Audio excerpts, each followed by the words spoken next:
પરિણામ જાહેર થશે અને એના પરિણામથી બજારને શું અનુમાન છે તેની વિગત લઈને સહયોગી તૃપ્તિ કપૂરી આપણી સાથે જોડાયા છે। જી તૃપ્તિ, જણાવો ખાસ શું વિગત, ટ્રેન્ડના કેવા અનુમાનો બની રહ્યા છે?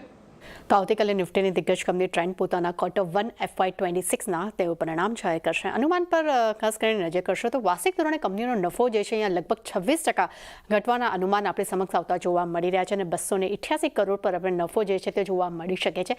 આવકના ફ્રન્ટ પર અહીંયા પોઝિટિવિટી આપણે અનુમાન રાખી રહ્યા છે, લગભગ 23%નો ગ્રોથ જોવા મળી શકે અને 5061 કરોડ પર આવક જે છે આવતી જોવા મળી શકે છે। એબિટાના ફ્રન્ટ પર પણ નેગેટિવિટી આપણે જોઈ રહ્યા છે, લગભગ 9% ઘટીને 560 કરોડ પર એબિટાસના નંબર રહેવાના અનુમાન હાલમાં જોવા મળી રહ્યા છે। માર્જિનના ફ્રન્ટની વાત કરશું ત્યાં પણ આપણને ડિક્લાઇન તરફની જ અપેક્ષા છે, લગભગ 15%થી ઘટીને 11% પર માર્જિન જે છે તે આવી શકે છે તેવી હાલમાં આપણે એક ધારણા રાખી રહ્યા છે। બીજા અન્ય ખાસ ક્યાં નજર રાખવાની રહેશે તો ખાસ કરીને કંપનીને ત્રિમાસિક આધાર પર 20% જે છે તે નરમાસ તેઓ ગ્રોથમાં જોઈ રહ્યા છે, ખાસ કરીને તેના અનુમાન તેઓ આપણને સમક્ષ અહીંયા જોવા મળી શકે છે।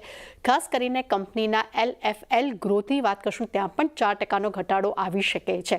ખાસ કરીને અગર કંપનીના સ્ટોર્સની સંખ્યાની વાત કરશું તો જોડકની સંખ્યા જે છે તે આપણને 766 જોવા મળી રહી છે અને ખાસ કરીને વેબસાઇટ સ્ટોર્સની સંખ્યા જે છે તે 249 હાલમાં જોવા મળી રહી છે, પણ તેનું કેવું ઇમ્પેક્ટ આવે છે, તેના સેલ્સ કેટલા છે તેના પર પણ આપણે ખાસ નજર રાખવાની રહેશે અને ખાસ કરીને કોમ્પિટિશન અને માર્કેટ શેર વધવાની રણનીતિ પર હવે કંપની કેવી રીતે ફોકસ આપે છે તેના પર પણ ખાસ નજર રાખવાની રહેશે।